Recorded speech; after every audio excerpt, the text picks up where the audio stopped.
Hi, and welcome to our live stream. We'll be starting shortly, but let me just encourage you to tune in, to get comfortable, and we really hope that you have a blessed experience worshiping with us this morning or whenever you're tuning into this.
Hi, and welcome to our live stream.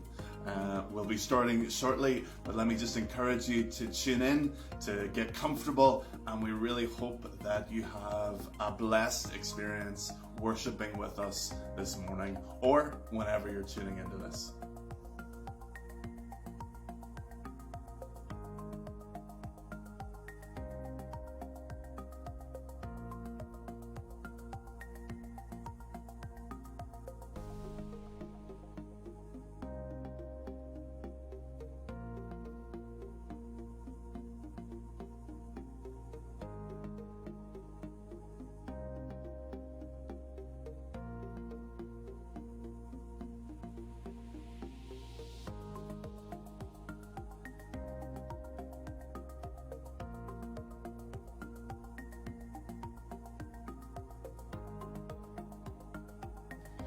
We would like to invite you to our drive-in church service next Sunday, the 26th of July at 3 p.m. One thing's for sure at Downshire, we cannot wait to meet again together, and August feels like it can't quite come soon enough.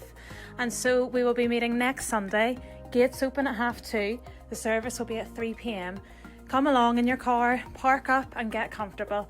and we cannot wait to be together again. See you soon.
Hi, and welcome to our live stream.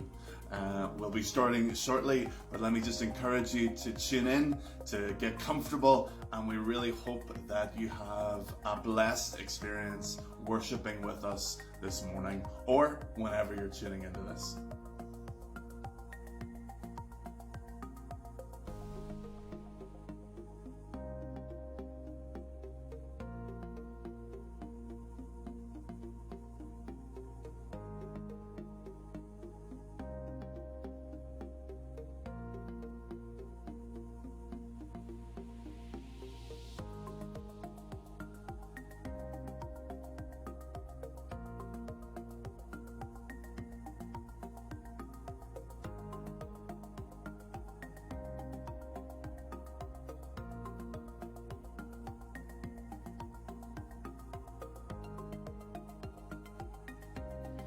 We would like to invite you to our drive-in church service next Sunday, the 26th of July at 3 p.m. One thing's for sure at Downshire, we cannot wait to meet again together, and August feels like it can't quite come soon enough. And so we will be meeting next Sunday, gates open at 2:30, the service will be at 3 p.m. Come along in your car, park up and get comfortable, and we cannot wait to be together again. See you soon.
We would like to invite you to our drive-in church service next Sunday, the 26th of July at 3 p.m.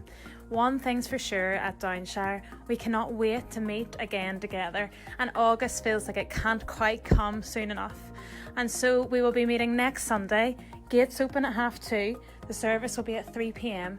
Come along in your car, park up and get comfortable, and we cannot wait to be together again. See you soon.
Well, good morning, everyone, and welcome to our live stream service here in Downshire this morning.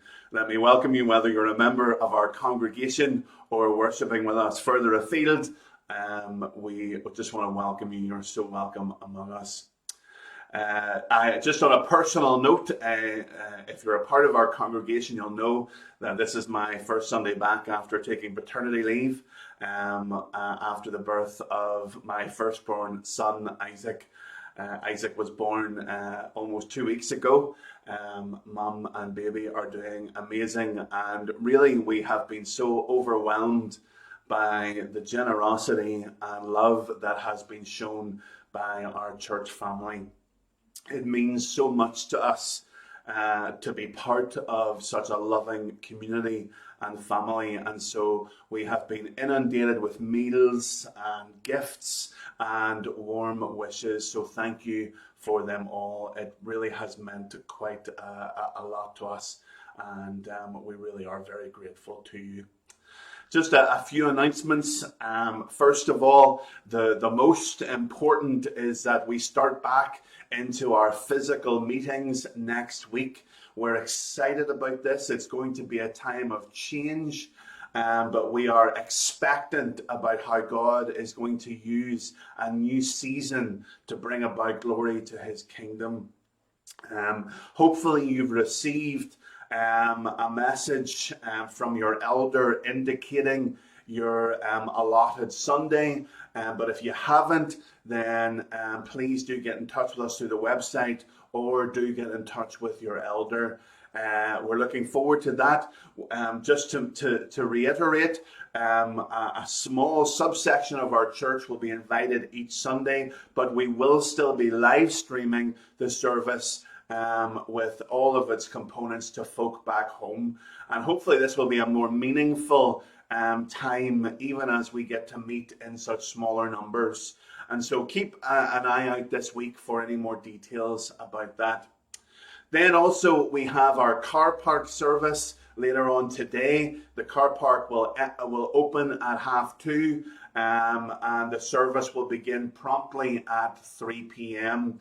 We would encourage you to get there in good time, and not to worry if you have to queue for a bit. Our stewards will be directing you in and will take care of you. And all that you need to know will be sort of given to you whenever you arrive at the car park. Obviously, we have limited capacity, so it is first come, first serve.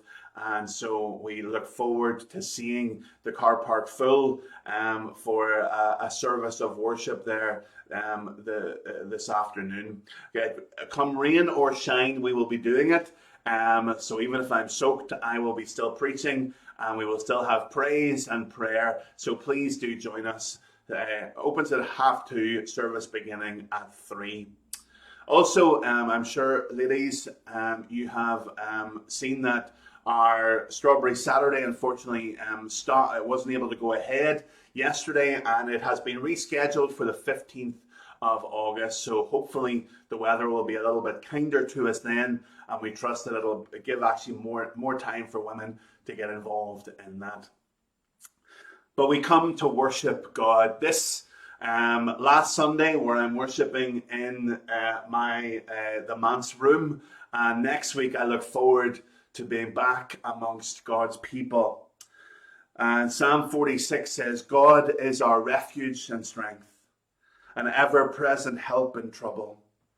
Therefore we will not fear, though the earth give way and the mountains fall into the heart of the sea, though its waters roar and foam, and the mountains quake with their surging. There is a river whose streams make glad the city of God, the holy place where the Most High dwells. God is within her. She will not fall. God will help her at break of day. Nations are in uproar. Kingdoms may fall. He lifts his voice. The earth melts.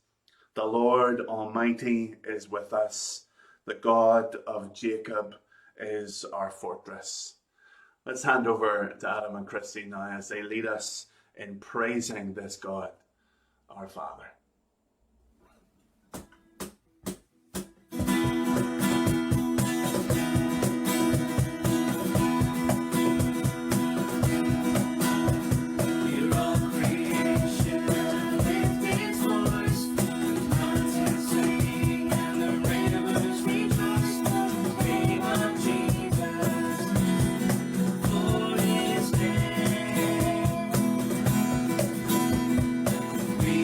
We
everyone. Hope you've had a great week. This week I thought I'd talk to you a bit about fruit. Now, I really love fruit, and I love strawberries and bananas and apples and grapes and pineapples and oranges. And you know, I went over to my fruit bowl the other day and I decided I was going to have an orange. But you know, I really don't like having to peel an orange. It's one of the parts. I love eating an orange, but I hate having to peel it. Now, whenever I looked at the orange, it reminded me of something. The orange has a skin on it, okay? And it protects the inside, okay? It keeps it good. That reminded me of something in the Bible. Reminded me of the armour of God, okay? That we can use as protection. Now, it's not something we physically put on, but it's something we can sort of read from in the Bible, and we can put it on with God's help, okay? God gives it for whenever we're Christians and friends of God. Sometimes we'll go through difficult times, okay? Life doesn't just become automatically easy, okay? There's still difficult times, and God can help us through them with the help of the armour of God. Now, my favourite part of the armour of God is the belt of truth, okay? Because sometimes the devil will try to say things like, you're not good enough, and God doesn't really love you, and, you know, you're not really that important. But then I can look in the Bible and I can see from the Bible the truth that God loves me so much that he sent his one and only son to die on the cross for me, okay? So that I could be part of God's family, and that you could be part of God's family, and that we could be his friends, okay? It also says that we're wonderfully made, and it says that God knows how many hairs we have on our head. So that must mean we're pretty special to him, for him to know how many hairs we have on our head, okay? Now, whenever we have put on our armour of God, God helps us to stand firm, okay? He helps us to get through our tough times, okay? And this reminded me of the orange. Now, whenever I put this orange into this here bowl of water with its skin on, it's protected, and it will float in the water, or it will stand firm, okay? But you can see I've also got an orange here with no skin on it, with no protection. It doesn't have its armour of God on it, okay? And whenever I put this in, it sinks down to the bottom, okay? So this reminds me that whenever we wear the armour of God, whenever we have the belt of truth and the shield of faith and all those important things, okay, that the Bible tells us about, that God will help us to stand firm. He'll help us to keep our head above the water, which is really, really amazing, okay? And next week, Debbie's going to chat to you a bit more about the different parts of the armour of God. But I just want you to remember that we can put on the armour of God to help us get through the tough times, okay? And you can read about that in the Bible in Ephesians, okay? Hope you've all had a great week, and I'll see you soon. Bye.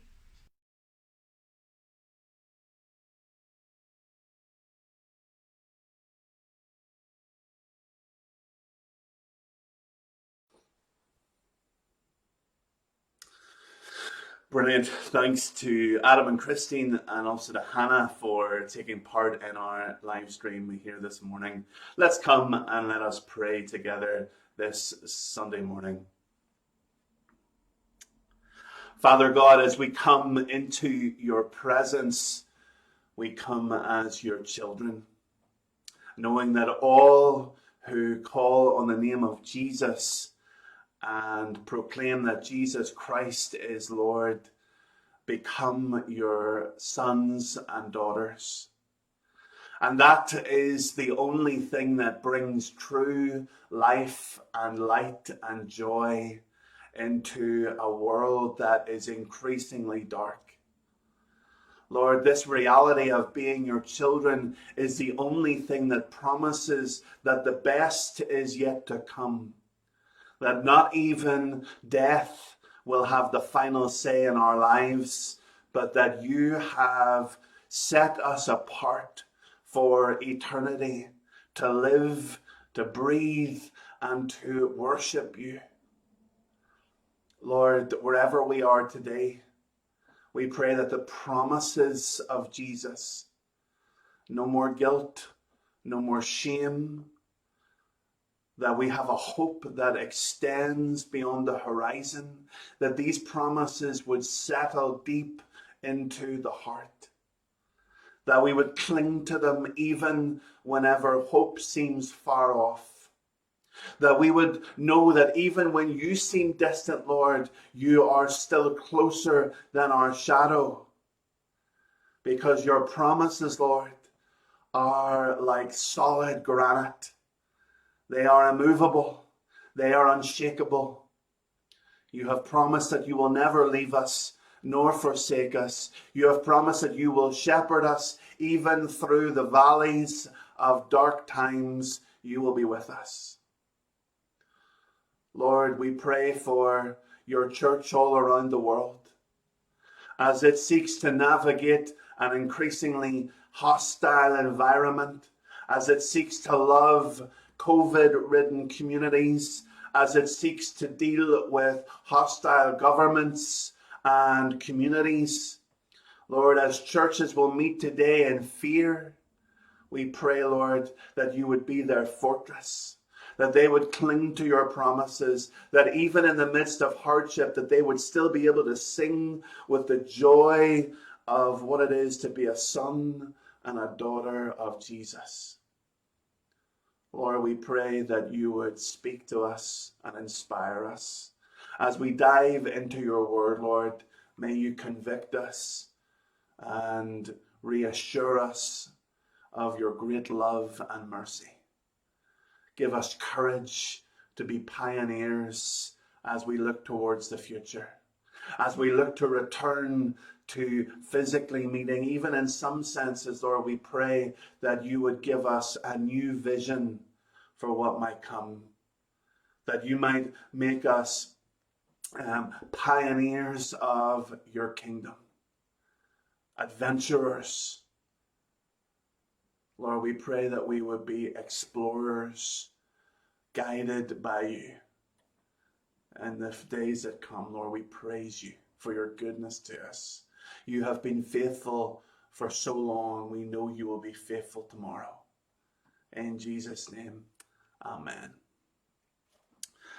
Amen. For our message today, we turn to Numbers, the book of Numbers. Numbers is the fourth book in the Bible in the Old Testament, after Leviticus. It's maybe a book that you're not too familiar with. It's not maybe one of the top 10 most popular books in the Bible, but it has a lot to offer us, especially as we contemplate the next few weeks and months in the life of our church. So we're in Numbers chapter 13, and we're starting at verse 26. A little bit of context, just maybe as you're flicking through your Bibles, is that the people have been rescued from Egypt. A story, a popular story that you all know, hopefully. The people have been brought out of Egypt, they have been rescued, and the Lord has promised them this good land flowing with milk and honey, flowing with abundance, a place to call home. These people have not had a home for years. They have been wandering, they have been slaves, but now the Lord says, I'm going to give you a space, a luscious, fertile land that is going to be for you and your descendants, and through that land is going to come the King of all kings. So they come to the border of the land, and it's prudent that they send in some spies to go ahead and to scout the land out. And this is where we come to in the story, where the spies have inspected the land that God has promised them, and they come back with their report. This is where we join the story at verse 26. So they came back to Moses and Aaron and the whole Israelite community at Kadesh in the desert of Paran. There they reported to them and to the whole assembly and showed them the fruit of the land. They gave Moses this account. We went into the land to which you sent us, and it does flow with milk and honey. Here is its fruit. But the people who live there are powerful, and the cities are fortified and very large. We even saw descendants of Anak there. The Amalekites live in the Negev, the Hittites, the Jebusites, and the Amorites live in the hill country, and the Canaanites live near the sea and along the Jordan. But then Caleb, and Caleb's one of the spies, he silenced the people before Moses and said, "We should go up, we should take possession of the land, for we can certainly do it." But the men who had gone up with him said, "We can't attack those people. They are stronger than we are." And they spread among the Israelites a bad report about the land that they had explored. They said, "The land that we explored devours those living in it. All the people we saw there are of great size. We saw the Nephilim there. The descendants of Anak come from the Nephilim. We seemed like grasshoppers in our own eyes, and we looked the same to them." Going into chapter 14. That night all the people of the community raised their voices and wept aloud. All the Israelites grumbled against Moses and Aaron, and the whole assembly said to them, "If only we had died in Egypt or in this desert. Why is the Lord bringing us to the land only to let us fall by the sword? Our wives and children will be taken as plunder. Wouldn't it be better for us to go back to Egypt?" And they said to each other, "We should choose a leader and go back to Egypt." Then Moses and Aaron fell down in front of the whole Israelite community gathered there. Joshua, son of Nun, and Caleb, son of Jephunneh, they were among those who had explored the land.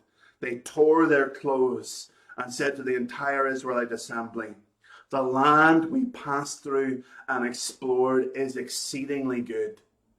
If the Lord is pleased with us, he will lead us into that land, a land flowing with milk and honey, and will give it to us. Only do not rebel against the Lord, and do not be afraid of the people of the land, because we will swallow them up. Their protection is gone, but the Lord is with us. Do not be afraid of them." Finishing there at verse 9, this is the word of God. So the people have come to the border, and they look to the land, they look to their leaders for guidance. And two of the leaders come back and say, "You know what? God has brought us so far. He has led us out of Egypt. He's done remarkable things. This thing is nothing. Look at the fruit that there is."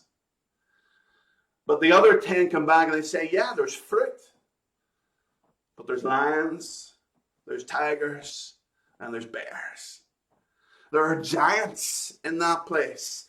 Things over there are scary. They're not what we're used to. There's things in this new land that we have never come up against. It's scary, it's different, it's new." And within them, there even longs up this sort of nostalgia that seems pretty crazy to us, but they say, "If only we died in Egypt or in this desert." There's a certain amount of comfort and safety in where we are right now, in what we knew. But that's not where God leads his people. God leads his people to a land of promise and to a land of fruit. There is a certain amount of fear that's good and healthy with regards to COVID. And for some of you, you have opted not to come back to church at this immediate stage because you're shielding or because it's not right for you. And that is the correct decision. And as a session, we encourage that because we don't want people to come back because they feel coerced or forced. And especially in this time of shielding, there is a healthy fear. And that's not what I want to be preaching about today. The fear that I want to be talking about is the fear of doing church differently. That's the fear that I want to address today. I think whenever we started this journey in COVID, we longed for the day where we would just get back to normal. A day when all 250 of us would gather together. We'd have a meal afterwards organized by our wonderful social committee. We would have reports and testimonies, and we'd start off with another big hug with the introverts kind of hunkering down and the extroverts loving life. We look forward to that time of normality. But as time goes on, it seems like the Lord has different plans for his church. We've been longer in this time of remote church for than I can remember, but I also know that there has been fruit there. And I know that this new way of doing church can be scary. In fact, even as the elders looked around at a room where chairs are separated by 2 meters, it seemed daunting. It seemed remote and cold almost. It seemed like so alien to what we knew. Lions and tigers and bears in this new land. Next week, we cross over the boundary and we embark upon a new journey in a place that some of us are scared to go because it won't look like what we knew. We'll hearken back to days of the past, but the beautiful thing about God is that he leads us into this new pasture. He leads us into this place and he will not leave us. So we have lions and tigers and bears, but alongside that we have the promises of God. And this is where perspective comes in. You see, both of the sets of spies, the 10 and the 2, the 10 and the 2 report the same thing. They report 2 key things. 1, there's fruit, and 2, there's giants. They report it both the same. They know that there's fruit. They know that there are giants. And both Joshua and Caleb, they say the exact same thing that the 10 do. But the difference is the promises and the perspective. Because what the 10 have forgotten is that God has already done more than what he is going to do in Canaan. He has already brought them out of the oppressor. He has already delivered them from the monsters. He has already been guiding them. He has already shown his power through manna, through water from the rock. He has already parted the Red Sea. He has already delivered them from the might of the Egyptian empire. He has already shown that his promises can be relied on. And so for the Joshua and Caleb, their perspective is, yeah, there are giants here. There are things to fear here. It's not going to be what we knew, and it might even be tough. But God has got this, because God loves us and God's promises ring true. They don't stop just because of some giants in this land. And the same for us now in 2020, because just because of COVID or social distancing, God's promises are no less true. What are God's promises? Is that he loves the church and the church will survive. The church will thrive. The church's call is to be a beacon of light and hope in the community. This is just our next chapter. This is just the next chapter. Lions and tigers and bears. But God is bigger than it all. He is our fortress and our strength. He goes ahead. He loves this church more than I do. He loves this church more than our elders do. He loves it even more than you do. Whether you've been worshiping with us since the doors opened or you've joined us this year, he loves this church passionately. It is his bride. And he is the bridegroom. He is passionately in love with this church.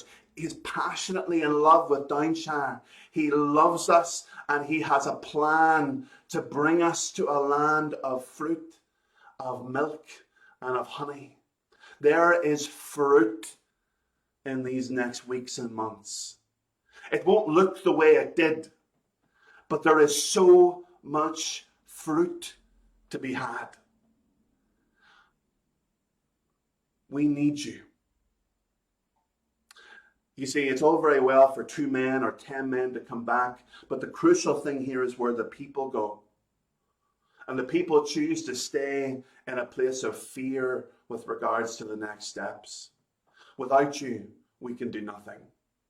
But with you, we can change Carrick. We can change Downshire. We can bring life and hope into places that maybe even in our past we never could have dreamt. but we need the people with us. There is fruit there. There are giants there, but God is there. Will you join with us as we step across the boundary and into a place that is unknown? I don't know what it looks like. I don't know if lockdown will be reimposed. I don't know if conditions will be relaxed. But what I do know is that God will be there directing us every step of the way. He has been so faithful to us up to now. Will he not keep being faithful?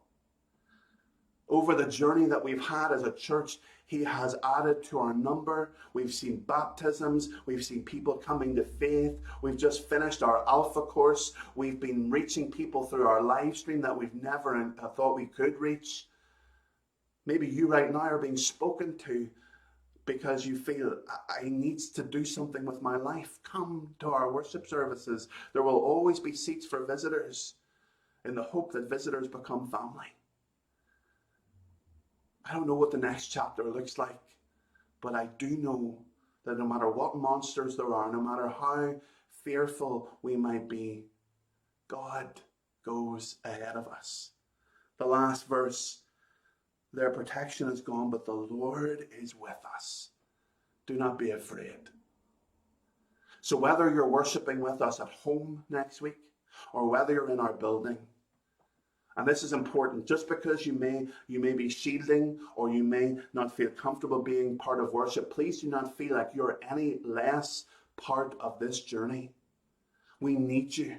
Whether you're at home praying for us or whether you're in church on your Sunday, wherever it is, you're a part of our family. We are crossing the boundary together. Will you join with us as we enter into a land rich with fruit? Because God goes ahead of us. Hope to see you later at our car park service, where we'll be just diving into a gospel story, learning more about what Jesus does. Let's pray. Father God, we know that you go ahead of us. And so, Lord, we pray that we would be like Joshua and Caleb, who come back knowing that, yes, there may be tough times in the future, but knowing, Lord, that you go ahead of us and that no giant is too tall for you. Father, be with us in everything that we do. Bless us and show us the fruit. We pray for our car park service later, Lord, that it would be glorifying to you, that people who need to hear this gospel would hear it. And we pray this in Jesus' name. Amen.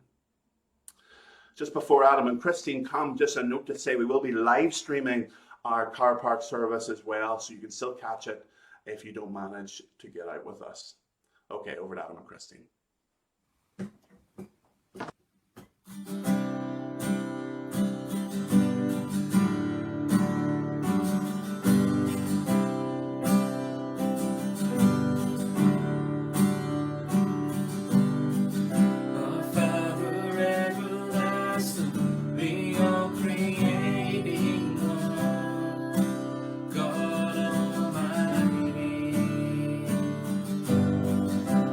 Through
So thanks for joining with us this morning.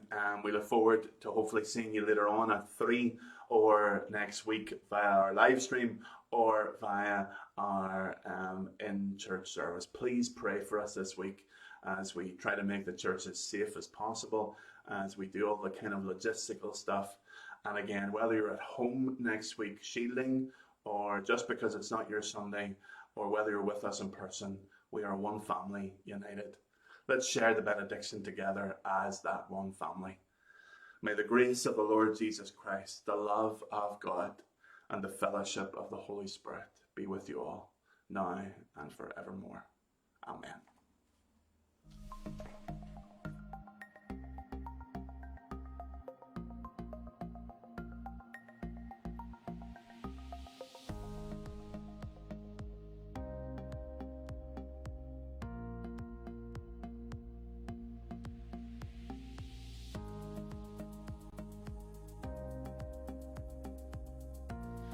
We would like to invite you to our drive-in church service next Sunday, the 26th of July at 3 p.m.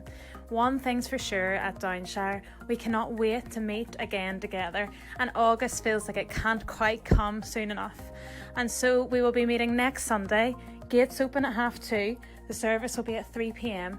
Come along in your car, park up and get comfortable, and we cannot wait to be together again. See you soon.